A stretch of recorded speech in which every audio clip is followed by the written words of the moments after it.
El artículo Diagnóstico de fibrosis quística, directrices de consenso de la Cystic Fibrosis Foundation. Siguiente. Para empezar, acá podemos observar la tabla de contenidos de nuestra presentación.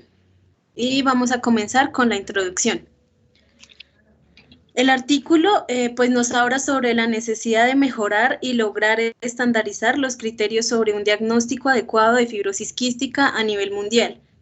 En este se explica cómo la Cystic Fibrosis Foundation hizo un comité de 32 expertos en el diagnóstico sobre la enfermedad para desarrollar pautas de consenso claras y prácticas sobre este diagnóstico, para poder así estandarizar los criterios del diagnóstico. El desarrollo de este proceso inició con una revisión de literatura sobre el tema por parte de los 32 expertos, los cuales luego se reunieron en un comité para realizar una votación sobre las declaraciones. Era necesario alcanzar una votación mayor o igual al 80% de votos afirmativos para poder aceptar la declaración. Finalmente se aprobaron 27 de las 28 declaraciones, las cuales explicaremos más adelante, en lo que cabe resaltar la importancia del gen regulador de conductancia transmembrana de la fibrosis quística y las pruebas de cloruro en sudor. Siguiente. Bueno, ¿esto ya están viendo la diapositiva de fibrosis? Sí, señora. Ok.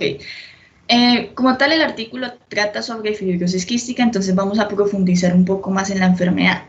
Esta es una enfermedad hereditaria genética autosómica recesiva que, como se pueden ver en la imagen, se encuentra en el cromosoma 7, la anormalidad, de lo que es la proteína CFTR, que fue la que nombró mi compañera anteriormente. Ella lo que va a producir es como una acumulación de moco espeso y pegajoso, mayormente en lo que es el páncreas y en lo que es el pulmón. Ahora, yo dije que era una enfermedad autosómica recesiva. ¿Qué significa esto? La normalidad de estar presente en 2 copias de un gen anormal para el desarrollo. ¿Señor? Regrésate a la diapositiva anterior, donde está el gen. Sí. Entonces, en esa, sí. ¿Qué significa? Bueno, el gen es el 7q31.3. Entonces, ¿qué significa el 7? El 7 significa, ¿sí? Creería yo que es como cromosoma. Sí, el Q es el brazo. El brazo, que hay brazo largo. El brazo más largo. Y el brazo corto. Entonces, ahí va la diferencia si es P o si es Q. El 3. El nivel. No, eso tiene un nombre exacto. Es Q 31.2, ¿no? ¿El alelo? La región. Es la región del brazo largo del cromosoma. Y el 1.3. Nivel y subnivel. ¿Cómo se llaman esas rayitas?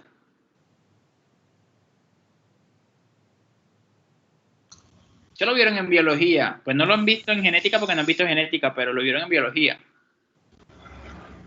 ¿El gen como tal? No.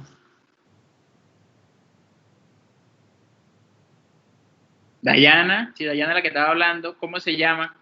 Siempre que tienen un gen, tienen que saber la nomenclatura a qué se refiere.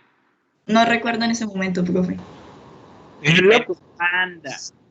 Esas rayitas se llaman bandas. Entonces el cromosoma 7 en el brazo largo de la región 3 de la banda 1-3. Ok. ¿Listo? Sí, señor. Listo, siga. Ok. Entonces, estábamos diciendo que era una enfermedad autosómica recesiva. Esto significa que, como tal, la anormalidad debe estar presente en 2 copias de un gen anormal para el desarrollo de la patología. En esta imagen se explica pues muy sencillo. Tanto el padre como la madre deben ser portadoras del alelo con la mutación. Cuando el padre y la madre son portadoras del alelo con la mutación, en un embarazo hay una probabilidad del 25% de que el hijo salga con fibrosis quística, al igual que hay una probabilidad del 50% de que salga que sean portadores, pero la futura generación sí pueden desarrollar la enfermedad, y una probabilidad del 25% de que salga sano. Esto no significa que la persona se embaraza 4 veces y que uno de ellos quede con la enfermedad. Significa que por cada embarazo hay una probabilidad del 25% de que, como tal, el individuo nazca con fibrosis quística. Entonces, estamos hablando como tal de lo que es la proteína CFTR. Primero vamos a ver cómo es la estructura de ella. La proteína CFTR se forma, como tal, se encuentra formada por 2 dominios transmembranales, que serían el NBD1 y el NBD2. Señor. Regresa la diapositiva anterior. Eso. Entonces, ¿por qué cree que esta enfermedad se produce más en Europa y en Estados Unidos? Aquí con esto que le explicó su compañera.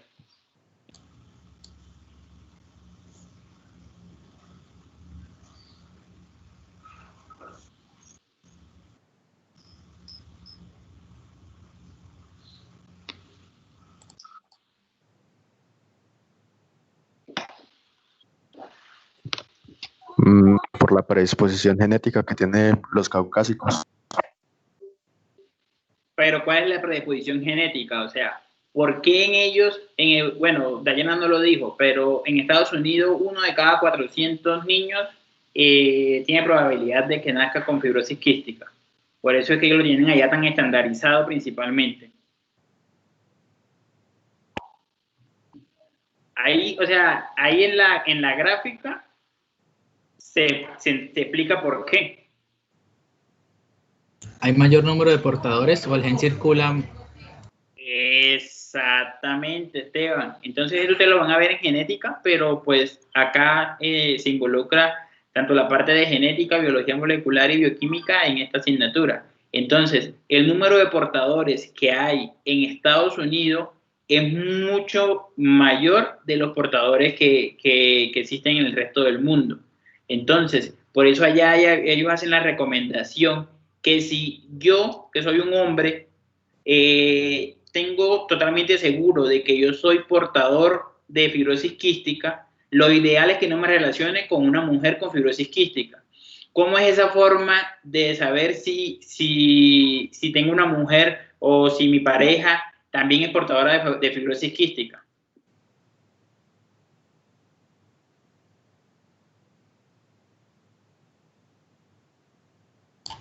¿Por medio del examen genético, profe? Exactamente, por medio del examen genético, ella puede tener una sola mutación y no tiene las dos que sea propia de la enfermedad. Bueno, más adelante ustedes explicarán eso de quién sí es enfermo y quién no es enfermo. Pero entonces, ¿cuál es la recomendación ahí de los genetistas? Esta enfermedad, que es una enfermedad netamente genética, siempre ustedes la van a ver, y es más que en genética en 4 semestres la van a volver a ver. ¿Cuál es la recomendación? Que si yo soy portador de fibrosis quística, porque tengo un antecedente de padre con fibrosis quística o madre con fibrosis quística, entonces tenga la seguridad que mi pareja no vaya a tener fibrosis quística o no vaya a ser portadora. Porque si es portadora, uno tiene la probabilidad de 1 de cada 4 hijos de salir enfermo. Lo que decía su compañera es muy importante. No significa que si tengo 4 me van a salir 2 portadores, un enfermo y un sano. No. Eso es aleatorio y puede que los 4 salgan enfermos o que los 4 sean portadores. ¿Listo? Entonces, ahí lo más importante es saber por qué, o sea, a qué se refiere de que se relacione un padre portador y una madre portadora y que eso me va a llevar a hacer la enfermedad. ¿Listo? Sigue, Dayana. Ok, pro. Sigamos en la estructura de lo que es la proteína CFTR, que es la que principalmente se va a afectar en esta enfermedad.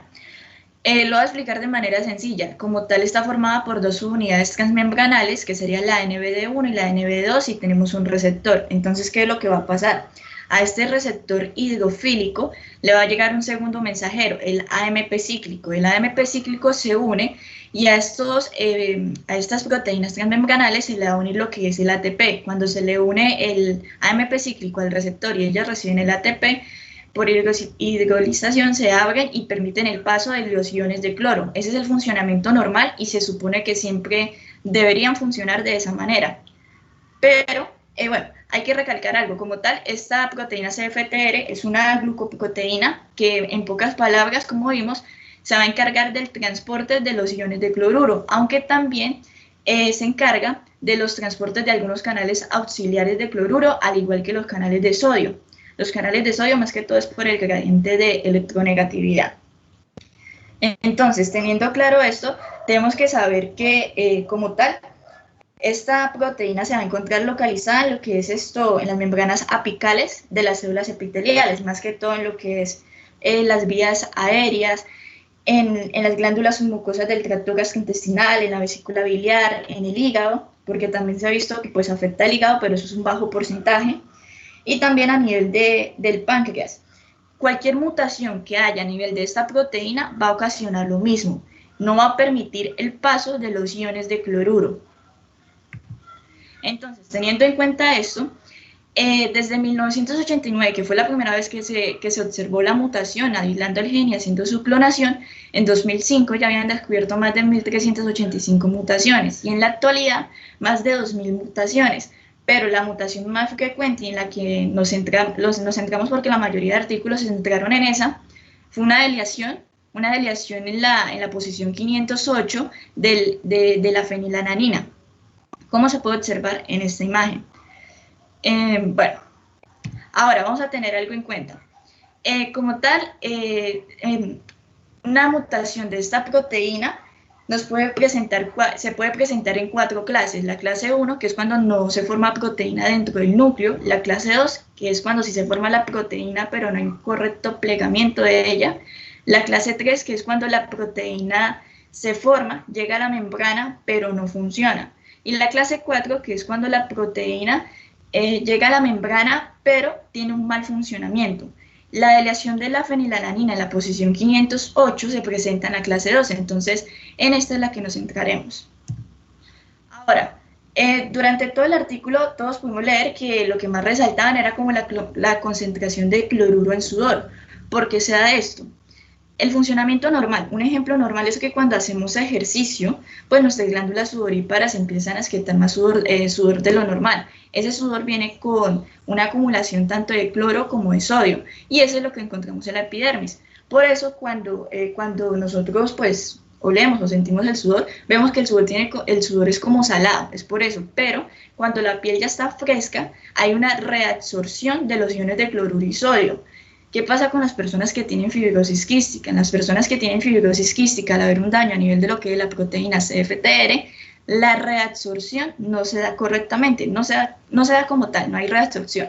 Al no haber reabsorción, es lo que nos va a indicar ese diagnóstico o esos exámenes de electrolitos donde nos indica que hay un nivel alto de cloruro en sudor. Entonces, principalmente viene de ahí. Ahora, como dije anteriormente, hay 2 vías principales que se afectan, lo que es la vía aérea y lo que es el páncreas. Entonces vamos a profundizar más en esto. Normalmente en las vías aéreas, aquí tenemos lo que es un bronquio, aquí serían los cilios. Normalmente sabemos que la acumulación de sodio extracelular va a ser mucho mayor que intracelular, que por el gradiente electroquímico el sodio pues va a ir hacia adentro con el agua, y el cloro por medio de la proteína CFTR va a ir hacia afuera con agua. Entonces, esto nos va a permitir un equilibrio en el medio extracelular de un líquido con sus respectivos electrolitos, con el agua y los electrolitos, y ese líquido va a permitir el correcto funcionamiento de los cilios. Los cilios pueden hacer como ese movimiento de barrer para llevar ese moco, ya sea como las expectoraciones, y que no haya esa acumulación de moco. Aquí podemos ver una microfotografía normal, y aquí podemos ver donde hay una acumulación de moco. Eso es lo que pasa en la fibrosis quística. Entonces, ¿qué pasa en la fibrosis quística? Tenemos lo que es el bronquio, los cilios, pero ¿qué va a pasar? Como la proteína CFTR no funciona de manera correcta, el cloro no va a poder salir, entonces va a haber una concentración electronegativa al interior de la célula, lo que va a entrar más iones de sodio. Va a haber una acumulación tanto de sodio como cloro en el interior de la célula. ¿Qué quiere decir eso? Por ósmosis va a entrar muchísima agua, o el agua va a pasar, va a estar más concentrada en el interior, en el espacio intracelular, que en el espacio extracelular. Entonces, el espacio extracelular va a quedar, por decirlo de alguna manera, deshidratado. Al quedar deshidratado, los cilios ya no pueden ejercer su tarea de manera eficaz, que es como barrer el moco, y va a haber una acumulación de este moco. Esta acumulación de moco es lo que nos va a llevar como tal a las infecciones bacterianas, ya que pues la colonización de bacterias que mayormente se da es la Staphylococcus aureus y lo que es la Pseudomonas aeruginosa. Entonces estas bacterias se van a acumular acá. Estas bacterias van a provocar una inflamación, y aparte una inflamación muy persistente e intensa, y esa inflamación va a enviar señales al sistema nervioso central, que manda su mecanismo de defensa, manda neutrófilos. Esos neutrófilos llegan ahí y lo que hacen en pocas palabras es dañar el parénquima bronquial. Al dañar el parénquima bronquial, estos neutrófilos, por decirlo de alguna manera, se destruyen y liberan lo que es el DNA. Este DNA, al combinarse con las bacterias que ya estaban acá, es lo que le va a dar como esa viscosidad a lo que es esa viscosidad líquido que se encuentra acá afuera, que aparte de eso, ese muco se encuentra totalmente deshidratado. Y por eso es que es la característica principal de la fibrosis quística, una acumulación de moco que no permite ejercer las tareas que normalmente hace. Por eso nos puede llevar a complicaciones las personas que sufren fibrosis quística, y más que todo que afectan la vía aérea, como la atelectasia, que es como tal la persona no puede tener o no puede expandir de manera correcta sus pulmones, o también nos puede provocar hemóptisis, que es cuando hay expectoración con sangre. Esto sería la vía aérea, pero si pasamos a lo que es a nivel del páncreas, señor. Regrésate, la otra, anterior. ¿Esa o la otra? Anterior. Esa. Anterior.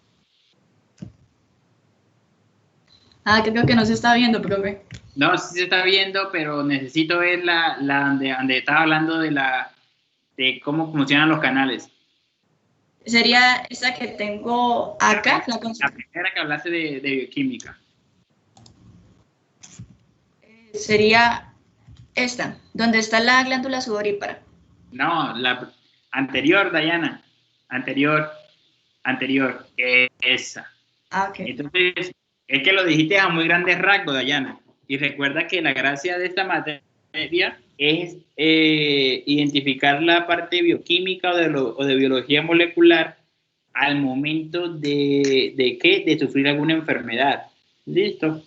Sí, señor. Entonces, una pregunta.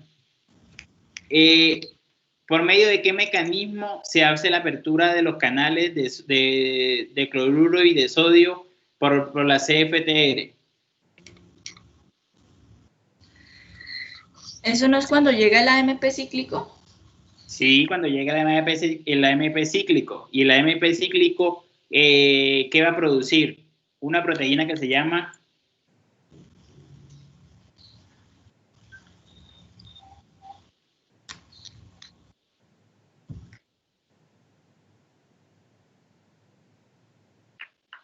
¿Algún compañero que le ayude a Dayana?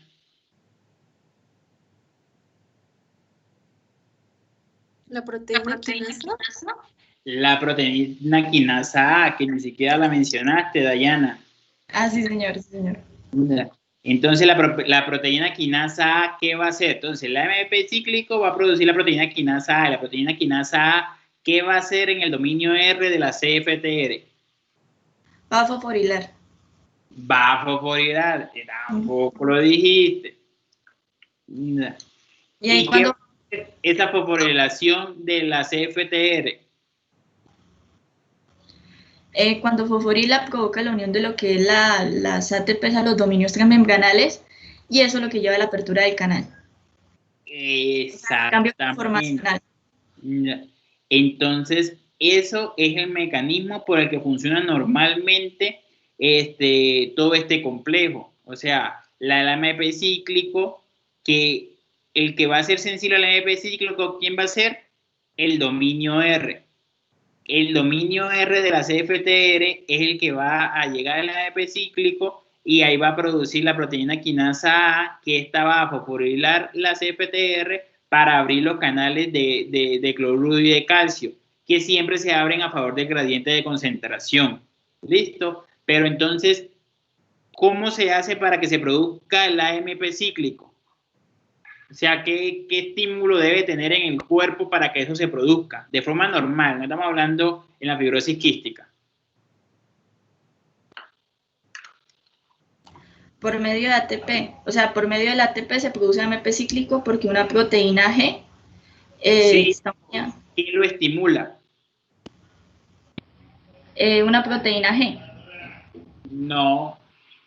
O Un sea, ¿qué es ligando. lo que estimulación en el cuerpo para que se dé toda esta cascada? Activación química. Hormonal, profe, por una hormona activa. Exactamente. La activación hormonal es lo que va a hacer de que se active el AMP cíclico para producir la quinasa A y hacer de que la CFP, la FTR abra los canales. ¿Cuáles hormonas creen ustedes que podrían producir esta estimulación? Esta pregunta es para todos, no solamente para Dayana. Recuerden que todos tuvieron que haber leído el tema.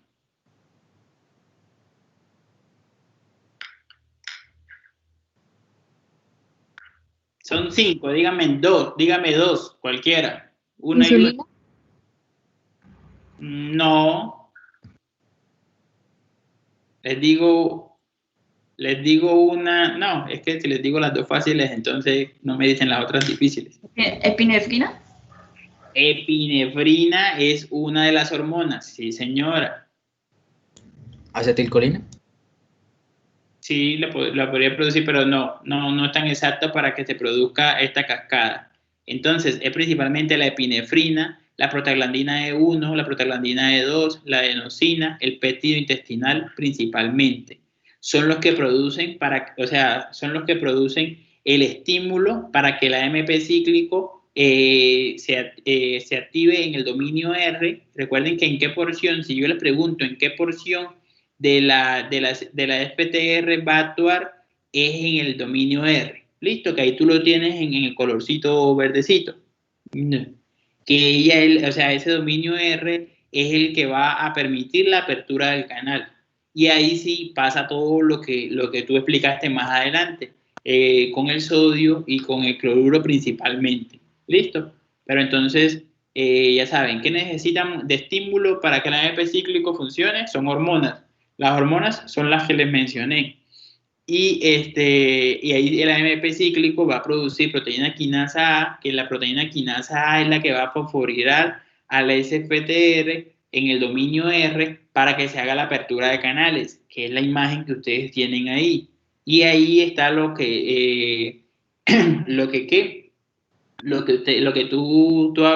hablaba Dayana sobre la NBD1 y la NB2, que necesita de ATP para que ésta se pegue y se hidrolicen los ATP y se puedan abrir los canales. ¿Listo? Que esto es el mecanismo que no va a funcionar al momento de sufrir de fibrosis quística. O sea, este mecanismo no funciona de forma adecuada. Profe, Dayana. ¿puedes porfa repetir las hormonas? Las hormonas epinefrina, prostaglandina E1, adenosina y péptido intestinal. Por eso del péptido intestinal es que más adelante, bueno, cuando hablemos sobre la parte de pruebas fisiológicas, se mira la parte de la producción intestinal de cloruro. Bueno, ahí más adelante lo explicará Dayana o la compañera Adriana. ¿Listo? Gracias. Bueno, de nada. Siguiente. Bueno. Sí. Iba y ¿continúo? Sí, ya continúa, sí, páncreas. Ah, ok, listo. Pues sabemos que normalmente lo que hace el páncreas, tenemos como una función endocrina, una función exocrina. La función endocrina se encarga de lo que es la síntesis de insulina y la exocrina más que todo lo que es lo enzimático, que esto se transporta por medio de los conductos excretores. Entonces, ¿qué va a pasar acá? Aquí va a haber la producción de un jugo pancreático espeso. Este jugo pancreático espeso nos va a llevar a la obstrucción a nivel de lo que son los conductos pancreáticos. Y esa obstrucción no va a permitir la llegada de las enzimas necesarias, como lo que es la amilasa, proteasa, la colipasa, lipasa, entre otras, a lo que es el intestino delgado, para que pueda hacer esa correcta absorción. Si no llegan las enzimas, como debe serlo, pues no normal, se va a producir un síndrome de mala absorción. Esta imagen que tenemos acá es de hilio meconial. El meconio se dice que son las primeras heces del bebé, pero ¿qué es lo que pasa con una persona de fibrosis quística? Como podemos ver, a nivel de hilio va a haber una acumulación de meconio. Este es uno de los signos de la que la persona puede sufrir posiblemente de fibrosis quística. Ahora, ¿qué pasa también con la obstrucción de los conductos pancreáticos? Esta obstrucción nos va a provocar, del conducto pancreático, nos va a provocar como un reflujo, y ese reflujo iría hacia lo que es el plasma. Al ir al plasma, nos va a provocar unas elevadas concentraciones de tripsinógeno en la sangre de aquellos niños que sufran de fibrosis quística. Entonces, lo normal es que le sacan una prueba de sangre para ver esto. El tripsinógeno es una enzima que sintetiza el páncreas y que se va a lo que es el intestino delgado por medio de el intestino delgado, y por medio de una enzima que se llama la enteropeptidasa se convierte en tripsina, que la tripsina es una enzima que se encarga de la ingestión de proteínas. Entonces, eso sería ahí con ese examen. Ahora, hay algo que resaltar, que es esta parte de acá, infertilidad masculina. Cuando no se desarrolla muy bien la proteína CFTR en los hombres, se observa que no hay desarrollo de los vasos deferentes, hay ausencia congénita de los vasos deferentes. Por esa razón es que ellos tienen infertilidad. En las mujeres se ha visto que se produce como un moco espeso a nivel del útero, pero se han visto casos de aquellas mujeres que sufren de fibrosis quística, pero llegan a una edad fértil donde quedan embarazadas. Entonces el daño se produce mayormente en los hombres que en las mujeres.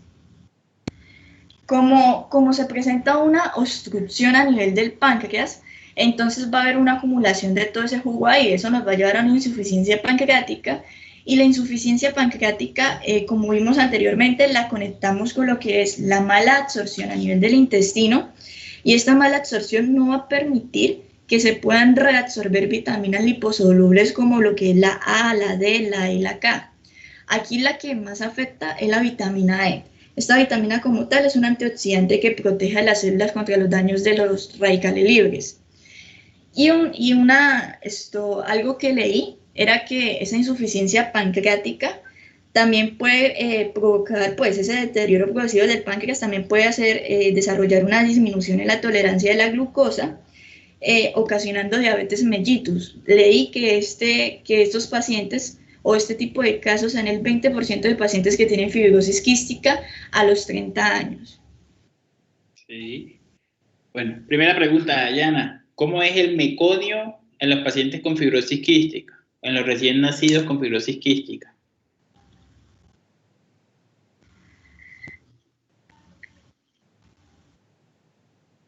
Pues de lo que leí, profe, solo decía que como tal era, pues, las primeras heces que se acumulaban a nivel del hilio, y ese meconio venía con las diferentes enzimas del páncreas, algo así, pero no me especificaban como tal. Le va a dar una característica al meconio. Que es como verde. No, todos los meconios son verdes. Paula. Es espeso y pegajoso. ¿Escuchan? Exacto. ¿Cuál es el nombre técnico de ese espeso y pegajoso? Es Viscoso. Denso y adherente. Hiperviscoso. Entonces, característica del meconio neonatal en una fibrosis quística. Es un meconio hiperviscoso. ¿Por qué? Porque sí, lo que dijo Dayana, esa es la respuesta, porque viene con todas las enzimas, pero la mamá no le va a decir a uno, doctor, es que hizo meconio con las enzimas, no. Entonces, eso va a ser, como dijo Paula, va a ser pegajoso y la viscosidad va a aumentar, y por eso la característica de la fibrosis quística en el neonato es que va a tener un meconio hiperviscoso. ¿Listo? Tienen que tenerlo claro para el quiz.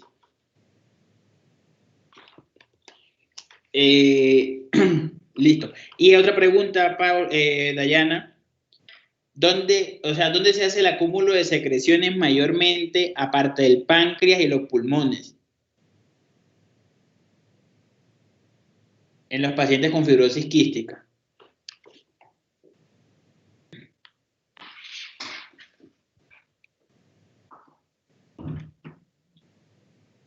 ¿A nivel de los senos paranasales?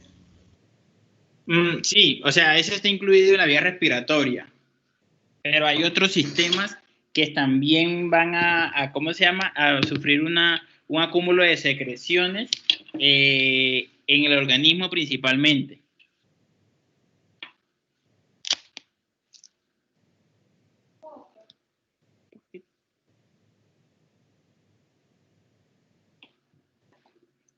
Ya tú hablaste de uno de los sistemas. Es el páncreas, sí, lo explicaste muy bien. Es la vía respiratoria, que creo que lo explica más adelante, que son los bronquios, los bronquiolos y todo lo que son senos paranasales y eso. ¿Y en cuál otro sistema se haría un acúmulo de secreciones? Uno fue el que ya explicaste ahorita en una gráfica. Profe, pues también hablé de lo que fue el útero, o sea, ahí también se haría a nivel del sistema reproductivo, pero en los hombres como tal no hay desarrollo de los conductos deferentes. Sí, bueno, el otro sistema son las glándulas las glándulas salivales, las glándulas sudoríparas, el epidídimo y el intestino.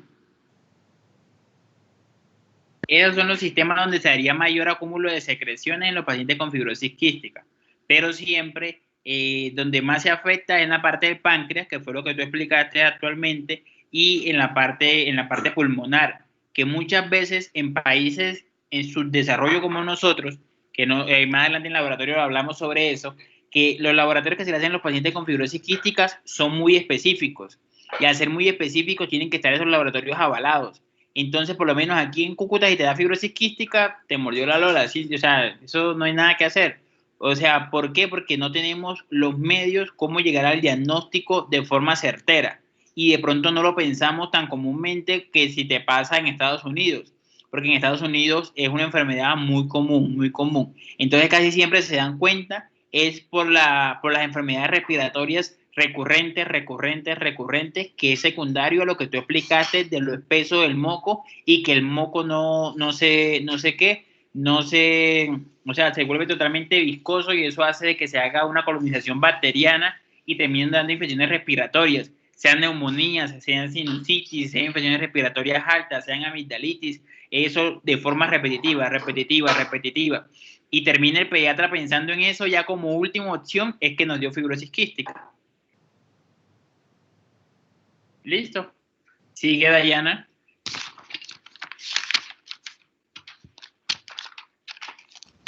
Continúa mi compañera. Ahora hablaremos de las otras afecciones relacionadas a CFTR. Primero tenemos el síndrome metabólico relacionado con CFTR o CRMS por sus siglas. El diagnóstico no concluyente positivo para la detección y trastorno relacionado con CFTR. Primero hablaremos del síndrome metabólico relacionado con CFTR. Este síndrome se designa a los recién nacidos, generalmente es asintomático, tiene cribado neonatal o la prueba NBS positiva para fibrosis quística y el valor de cloruro en el sudor es menor o igual a 30 milimol por litro. Y tiene 2 mutaciones CFTR, al menos una de las cuales tiene consecuencias fenotípicas poco claras o que tenga un valor intermedio de cloruro en el sudor de 30 a 59 milimol por litro y que tenga alguna o ninguna mutación que cause fibrosis quística. Adriana, ¿qué significa NBS? Es la prueba, el cribado neonatal que se hace. Cribado neonatal generalizado. Listo, que de pronto en el artículo lo nombraba mucho NBS, así como que uno ya sabía, pero entonces es cribado neonatal generalizado, que en Estados Unidos se hace desde el año 2010 a todos los niños que nacen. O sea, independientemente, así como aquí en Colombia le hacemos el TSH porque sufríamos mucho de hipotiroidismo, a ellos allá le hacen el cribado neonatal generalizado a todos los niños que nacen. Tengan madre portadora, tengan no madre portadora, se lo hacen a todos los niños que nacen. ¿Listo? ¿Por qué? Porque su incidencia es muy, muy elevada. Sigue, Adriana. ¿La puedes pasar? Dayana. Ya. Bueno, los recién nacidos que tengan este síndrome probablemente nunca lleguen a desarrollar síntomas, pero pues como mencionaba el profe, deben ser remitidos a un especialista en fibrosis quística en un centro de atención de fibrosis quística acreditado, porque pues se debe asegurar que no haya ni llegue a desarrollar signos ni síntomas que sean relacionados con fibrosis quística. La siguiente es el diagnóstico no concluyente positivo para la detección de fibrosis quística. Pues durante el artículo se especifica que ahora se considera el síndrome metabólico relacionado con CFTR lo mismo que el diagnóstico no concluyente positivo para la detección de fibrosis quística. Por lo tanto, pues tendrán las mismas características que mencioné anteriormente, que es para dar este diagnóstico, que pues serán el cribado neonatal positivo, el cloruro en sudor menor o igual a 30 milimol por litro y las dos mutaciones para CFTR, al menos una de ellas que tenga consecuencias fenotípicas poco claras o que tenga el valor intermedio de cloruro en el sudor de 30 a 59 milimol por litro y una o ninguna mutación que cause fibrosis quística. En especial, estas dos afecciones tienen como objetivo ayudar a la comunicación entre los médicos y las familias, pues ya que son términos descriptivos en lugar de una etiqueta de diagnóstico, debido a que estos recién nacidos no tienen una enfermedad, pero sí una serie de factores de riesgo relacionados con fibrosis quística. Pásala. Ahora hablaremos de las pruebas para detección de la fibrosis quística. Empezamos con NBS o el cribado neonatal del que nos hablaba el profe. El cribado neonatal debe hacerse de 48 a 72 horas después del nacimiento y tiene como objetivo detectar cualquier problema de salud del neonato lo antes posible, porque está orientada a identificar de forma precoz enfermedades metabólicas y genéticas raras para poder implementar los cuidados necesarios. Este examen pues se toma mediante una prueba de sangre tomada del talón del neonato y con la sangre se empapa un papel absorbente en el cual se analizará la tripsina inmunorreactiva, que es de la que nos hablaba antes Dayana, y bueno, si sale el resultado será positivo si esta enzima sale con niveles elevados en sangre. Pero algunas limitaciones para poder tomar este examen son la gran cantidad de números falsos positivos, que son próximo al 1% de los analizados. Estos se dan porque las muestras se toman antes de las 48 o las 72 horas, se da por estrés neonatal o deshidratación, el test de Apgar es bajo o por algunas patologías como hipoglucemia y anormalidades congénitas, como podría ser la trisomía 13 y la trisomía 18, o algunas alteraciones hepáticas. Para poder confirmar el diagnóstico se da en conjunto a los resultados de otras pruebas, como lo sería la prueba de función fisiológica de CFTR, la prueba de cloruro en sudor, de las cuales explicaremos a continuación. Bueno, la prueba fisiológica de CFTR se realizan pruebas de laboratorio que indiquen la disfunción del CFTR, que se documentarán por concentración de cloro en el sudor elevada o identificación de mutaciones causantes de la enfermedad en ambas copias del gen CFTR o alteraciones características en el transporte iónico a través del epitelio nasal. Y la prueba genética prenatal, en esta prueba pues se examina el gen CFTR y sus mutaciones, ya que este gen, pues como lo mencionó Dayana, es el que ocasiona la fibrosis quística. Este gen tiene 27 exones y se extiende sobre 250 kilobases del cromosoma 7q31, como hablamos anteriormente, dando lugar a un ARN mensajero de 6,5 kilobases. Y pues especialmente está la mutación de F508, que ya Dayana nos la explicó anteriormente. Y la otra prueba que se desarrolla, que es la más mencionada durante el artículo, es la prueba del cloruro en sudor o el test de sudor. El único test de sudor aceptable para la confirmación del diagnóstico es el QPIT, que es decir, el que es realizado por personal experto por estimulación del sudor por iontoforesis con pilocarpina, que la pilocarpina es un medicamento parasimpático y alcaloide que actúa sobre el receptor muscarínico M3. Y que consiste en la estimulación cutánea con pilocarpina difundida por corriente eléctrica para la producción de sudor, recogiendo así la muestra con un papel de filtro o gasa prepesada, y la concentración de cloro en esta se determinará mediante un clorómetro. Pues en los recién nacidos con criado neonatal positiva, el test del sudor debe realizarse de forma bilateral y cuando el bebé pese máximo 2 kilogramos y tenga al menos 36 semanas de edad gestacional y lo antes posible después de 10 días de edad antes de finalizar el periodo neonatal, que corresponde a 4 semanas. Adriana. Señor.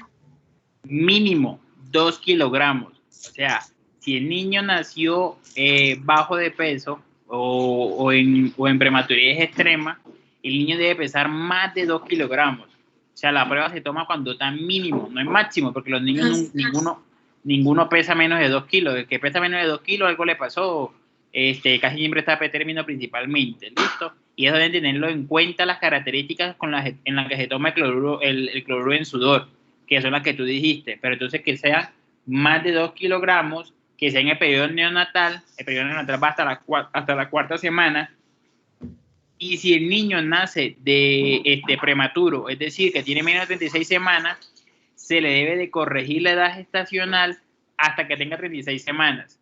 ¿Listo? Es decir, si nació de 32 semanas, me toca esperar 4 semanas para poderle tomar el examen. Si nació de 31, me toca esperar 5 semanas. Pero siempre se debe hacer cuando tengan más de 36 semanas de edad corregida. Listo, profe. Listo. Y bueno, ahora explicaré cómo es la prueba de cloruro en sudor y el diagnóstico presuntivo. Pues hay 3 situaciones, que es cuando los resultados de la prueba dan mayor o igual a 60 milimol por litro. En estas personas que tengan el criado neonatal o NBS positiva, que tengan características clínicas compatibles con fibrosis quística o que tengan antecedentes familiares positivos, se puede hacer el diagnóstico de fibrosis quística si el valor del cloruro en sudor es mayor o igual a 60 milimol por litro. Eso es para todas las personas en general, pero para neonatos tienen que tener cribado neonatal o NBS positivo y cloruro mayor o igual a 60 milimol por litro, pero deben someterse a la prueba genética de CFTR. El otro caso es cuando los resultados de la prueba en cloruro son menores o iguales a 30 milimol por litro. En neonatos que tengan el cribado o NBS positivo y cloruro en el sudor menor o igual a 30 milimol por litro. Indica que es poco probable que se produzca fibrosis quística, pero pues en estos casos el test del sudor puede repetirse si tiene antecedentes familiares o si presenta síntomas de fibrosis quística. Y en las personas con características clínicas compatibles con fibrosis quística y cloruro menor o igual a 30 milimol por litro, indica que es menos probable la fibrosis quística, sin embargo, se debe tener en cuenta la evolución de los criterios clínicos y el gen CFTR. Y por último están los resultados intermedios, que es cuando da de 30 a 59 milimol por litro. Esto también tiene en cuenta que las personas que tengan NBS positivo, y tengan síntomas de fibrosis quística, antecedentes familiares y cloruro en el rango intermedio, que es de 30 a 59 milimol por litro, en 2 pruebas distintas, puede tener fibrosis quística y debe considerarse para el análisis extendido del gen CFTR y funcional de CFTR. Listo. Esto, Las pruebas funcionales las va a explicar Dayana, ¿sí? sí, señor. Bueno, entonces, listo. hay 2 tipos de pruebas funcionales, lo que es el diferencia de potencial nasal y lo que es la medición de corriente intestinal, pero comencemos con esta. Entonces, como dije anteriormente, expliqué que en la fibrosis quística va a haber una acumulación de moco en las vías respiratorias. Esta acumulación de moco lo que provoca es un transporte anormal de los iones de sodio y claro, eso ya lo tenemos, de sodio y cloro, eso ya lo tenemos claro. Entonces, como tal, este transporte anormal va a crear lo que es un potencial eléctrico en estas vías. Entonces, ¿cómo se toma? Debajo del cornete nasal inferior insertan un electrodo, como lo pueden ver en esta imagen, y ese electrodo nos va a botar unos potenciales eléctricos. Si este potencial llega a ser inferior a menos 40, se considera patológico, pero si está por encima de menos 40, este es el rango normal, o sea, si está en menos 30, hasta puede llegar a 0, se dice que es el rango normal. Como tal, la diferencia de potencial nasal se le toma a aquellas personas que tengan como resultados no concluyentes. Y tenemos lo que es la medición de corriente intestinal. La medición de corriente intestinal se hace tomando una biopsia del recto. Como tal, esta biopsia del recto va a permitir el registro directo de los cambios inducidos por la fibrosis quística en el transporte de iones transepiteliales, como lo que es el epitelio que es pues, en la parte secretora de cloruro, y de esa manera se puede observar cuál es el potencial eléctrico que tiene. Intenté buscar los valores normales de esta prueba, pero no los encontré. No, ahí ahí sale positiva cuando hay un aumento del flujo de cloruro. Ah, ok. Y cuando no, ahí sale negativa. Exactamente. Listo. Ese no tiene valores como el voltaje que hay en la prueba de diferencia de potenciales nasales, no. Solamente si lo hay o si no lo hay. O sea, no tiene un valor exacto así como el de la prueba nasal, no. Solamente si hay secreción de cloruro por parte de los canales es positivo. Exactamente. Ok, listo, profe. Gracias. Listo. Bueno, entonces ahora hablamos de los resultados de los recién nacidos con diagnóstico no concluyente. Mi compañera anteriormente les explicó sobre el síndrome metabólico y sobre aquellos resultados con diagnóstico no concluyente. Lo que hicieron en diferentes países fue utilizar este término para aquellos pacientes. Estos 2 términos los utilizaron para el mismo paciente, el CRMS y el CFS-PID. Para aquellos pacientes que tenían un diagnóstico no concluyente después de la prueba de cribado, la NPS, o pruebas funcionales y genéticas. Entonces, para que aquellos pacientes fueran etiquetados, por decirlo de alguna manera, con el término CRMS y CFS-PID, tenían que tener como las siguientes características. Que cuando se le tomara la prueba de sudor, el cloruro en sudor fuera menor a 30 milimol por litro, que las 2 mutaciones que presentan el gen CFTR en la proteína CFTR, al menos uno de los alelos tuviera una característica fenotípica poco clara, ya que, pues, como vemos, hay diferentes tipos, hay más de 2000 tipos de alteraciones o 2000 tipos de mutaciones que se presentan en esta enfermedad. O también el paciente puede tener un nivel de cloruro entre 30 y 59 milimol por litro, o aquellos que son asintomáticos, ya que, pues, por los diferentes tipos de mutaciones se puede presentar de diferente manera. Ahora, aquellos pacientes que se caracterizan en este rango de personas, se les va a hacer como un seguimiento. Entre esas son pruebas repetidas de cloruro en sudor para ver si subió, una evaluación clínica por centros especializados en fibrosis quística, se le va a hacer una monitorización, se le va a tomar la elastasa fecal. Esta elastasa como tal, esta elastasa es una enzima que es producida por el páncreas, y se encarga de lo que es la descomposición de la grasa, las proteínas y los carbohidratos. Cuando tenemos un nivel bajo de las tasas en lo que es esto a nivel pues de la materia fecal, que esto nos da señal que hay un daño a nivel del páncreas. Entonces ahí ya comienza como la asociación. Se le toma el TRI, que fue el que expliqué anteriormente, lo del tripsimógeno, pero en el artículo nos resalta que no nos podemos guiar solamente por el tripsinógeno, porque esto también podría ser indicio de otros tipos. También se le toma el análisis del gen del CFTR para ver si tiene otra mutación, ya que como tal en uno de los alelos tenemos un fenotipo poco claro, y se hace un análisis funcional, que son las dos pruebas que expliqué anteriormente, la NPD y la ICM.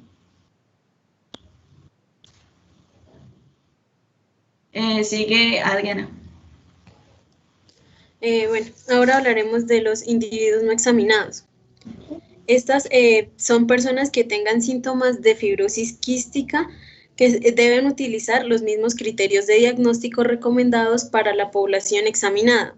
Es decir, pues la prueba de cloruro en sudor, el análisis genético de CFTR y las pruebas funcionales de CFTR. Pero para poder confirmar un diagnóstico de fibrosis quística, los criterios de diagnóstico definitivos para las poblaciones no examinadas incluyen la presencia de síntomas de fibrosis quística o que tengan antecedentes familiares y que tengan cloruro mayor o igual a 60 milimol por litro. O la otra posibilidad es que tengan la presencia de dos mutaciones CFTR que causen fibrosis quística y cloruro en el sudor menor o igual a 30 milimol por litro. O que presenten la prueba fisiológica que demuestra la disfunción de CFTR. Y para el individuo no evaluado con diagnóstico no concluyente, esto se aplica para los casos en los que el individuo no cumple con los criterios de diagnóstico para fibrosis quística, pero pues tampoco se puede descartar que sí la tenga. Y tampoco se puede diagnosticar con CRMS o CFCPID, que fue de los que les hablé anteriormente, pues porque no pueden diagnosticarse con esto porque no tienen la prueba del cribado neonatal. Por lo tanto, se le debe dar el adecuado seguimiento a estas personas y se resalta que los médicos eviten el uso de términos como fibrosis quística clásica, no clásica, típica y atípica y retrasada porque puede ser confuso para el momento del diagnóstico y para los familiares y cuidadores. Pásala. Ahora hablaremos del tratamiento. Empezamos con la kinesiterapia, que es básico el drenaje en las secreciones bronquiales desde el mismo día del diagnóstico. Se debe hacer al menos 2 veces al día y durante toda la vida. Esta se realizará principalmente por los padres, teniendo en cuenta que el procedimiento varía concorde a la edad del paciente. La primera es la convencional, que se hace en menores de 3 años con maniobras pasivas de presión, bloqueo, vibración y drenaje postural. La convencional más técnica de expiración forzada, que se hace desde los 3 años estimulando al niño a expirar suavemente para inducir al drenaje de las secreciones hacia la vía aérea central, y la convencional más drenaje autogénico, que se hace desde los 6 años y los niños aprenden maniobras para hacer el drenaje ellos solos. Estas técnicas también pueden ayudarse con un flúter, que es una pipa para aspirar y drenar todo el moco, y con el uso de mucolíticos, principalmente la ADN-ASA recombinante humana, que es capaz de hidrolizar las cadenas de ADN responsables de la alta viscosidad de las secreciones bronquiales. El segundo tratamiento que encontré es el uso de antibióticos, que se usa para el control de la infección endobronquial, que es clave en la evolución de los compromisos pulmonares de la fibrosis quística. Y otro aspecto muy importante es la nutrición, ya que se necesita un aporte calórico del 120 al 150% de la recomendación normal y que el 40% provenga de grasas. Y en la dieta es muy importante agregar vitaminas liposolubles, la A, D, E y K. Si recuerdan, al inicio Dayana nos habló sobre estas vitaminas que no se podían absorber debido a la enfermedad, pero por esto mismo es muy importante aplicarlas en el tratamiento. Y otras terapias son los antiinflamatorios no esteroideos por el intenso proceso inflamatorio que se desarrolla en las paredes bronquiales. Se controla con ibuprofeno en dosis altas, pero tiene riesgos de toxicidad renal y de hemorragia digestiva. Los corticoides sistémicos, que es terapia central de aspergilosis broncopulmonar alérgica, que es una de las complicaciones presentes en el 5 al 10% de los pacientes con fibrosis quística, y los broncodilatadores, que son indicados frente a la obstrucción bronquial por hiperreactividad bronquial, que es otro de los fenómenos frecuentes en fibrosis quística, y los corticoides inhalatorios, indicados para el manejo de la hiperreactividad bronquial. Por último está la terapia génica, que la mayor parte de los estudios para encontrar la cura definitiva de la fibrosis quística utiliza adenovirus como vector y liposomas catiónicos para introducir el ADN a la célula, aunque esta terapia génica lleva desarrollándose varios años, pero aún no se encuentra una cura definitiva para la fibrosis quística.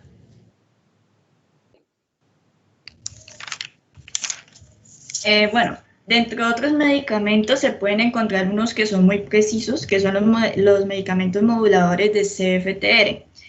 Estos medicamentos como tal se encuentran diseñados para poder tratar aquellas causas subyacentes de la fibrosis quística, como lo que es un defecto en la proteína CFTR, defecto en la apertura del canal o en el procesamiento y la síntesis como tal. Entonces, hay dos medicamentos principales, lo que es el lumacaftor y el ivacaftor. El lumacaftor como tal es un corrector de la proteína CFTR que va a actuar en la delegación de la fenilalanina en la posición 508 de dicha proteína para poder mejorar el procesamiento y el transporte celular, incrementando como tal la cantidad de esta proteína funcional. Y lo que hace el ivacaftor es un potenciador de proteína CFTR que va a facilitar el aumento del transporte de los iones de cloruro al potenciar la probabilidad de apertura del canal de la proteína. Como tal se encuentra su función, pero el mecanismo como de acción o la fisiología como tal del medicamento todavía no se encuentra, no está publicado, no se encuentra muy clara. Bueno, el código IC10. Este código fue estandarizado por aquellas organizaciones de fibrosis quística de la mano de la Organización Mundial de la Salud. Entonces, como tal, nos da a saber lo que dice ahí. El estándar es un estándar internacional que va a definir y reportar las enfermedades y condiciones de salud que van a permitir que el mundo pueda comparar y comparta información sobre la salud utilizando un lenguaje común. No solamente pueden acceder personal médico, sino que también pueden acceder pacientes como tal. Aquí vamos a encontrar un código alfanumérico donde nos van a decir las enfermedades, signos y síntomas van a tener un código, todo va a estar organizado. Vamos a encontrar hallazgos anormales y causas externas de lesión o enfermedad. Pues yo me metí al link y observé que realmente no solamente hablan de fibrosis quística, sino que hay una variedad de enfermedades ahí. Listo. Y por último tenemos la discusión o la conclusión, y pues es que ahora la prueba NBS o el cribado neonatal, que ahora se implementa, es mucho más fácil llegar a un diagnóstico, pero no siempre esta prueba es acertada y el resultado puede que no sea preciso. Por lo tanto, para confirmar la presencia de fibrosis quística es necesario complementarla con las pruebas que hablamos durante toda la exposición, que es la prueba del sudor, el análisis genético y las pruebas adicionales para la función de la CFTR, para poder llegar a un diagnóstico adecuado.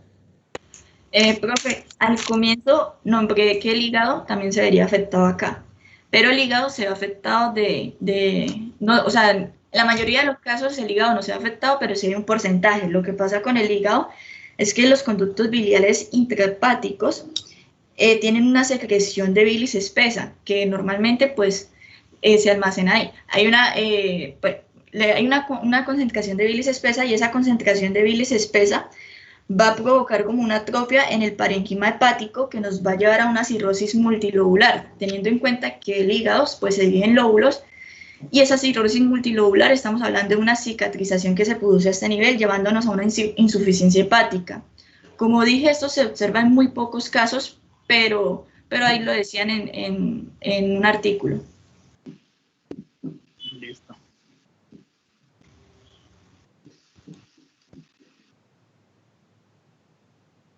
¿Terminan? Sí, señor. Listo. ¿Alguna pregunta? Entonces, importante de todo el tema de fibrosis quística, más de la afectación de los órganos y eso, la parte de biología como tal, o sea, de bioquímica, todo lo de los ATPs, cómo funcionan los canales, cómo no funcionan los canales, cuál es la alteración, la parte de genética tienen que tener claro, porque eso siempre se lo preguntan, en genética se lo preguntan, la alteración genética, en qué parte del gen se produce y dónde está ubicado el gen de la CFTR principalmente, y los laboratorios, cómo se hacen y cuándo se hacen. Las compañeras explicaron muy bien la parte del diagnóstico, así se debe de realizar siempre. De pronto en nuestro medio es muy difícil llegar a un diagnóstico precoz porque es muy difícil realizar los laboratorios principalmente. Entonces no sé si en Bogotá hay sitios de fibrosis quística, pero siempre hacen la recomendación, y una de las conclusiones del artículo era esa, que tocaba en instituciones propias de fibrosis quística. Y hay instituciones que se dedican nada más a eso, a fibrosis quística, pero porque la incidencia de ellos es mucho más elevada que la de nosotros. En cambio, en nuestro medio, de pronto aparece un caso hoy y otro caso dentro de un mes, o un caso dentro de 15 días. No todos los días estamos viendo fibrosis quística, fibrosis quística, fibrosis quística. Entonces eso hace de pronto que no se le dimensione tanto a la enfermedad. En cambio, en los países desarrollados sí puede que ellos hayan estudiado mucho más, por eso hicieron este consenso y por eso quería que ustedes lo estudiaran principalmente. ¿Listo? Listo, entonces nos vemos a las 11:50 en el quiz. Listo, profe. Vale, Bueno, profe. que esté muy bien. Muchas gracias, Dayana. Muchas gracias, Adriana.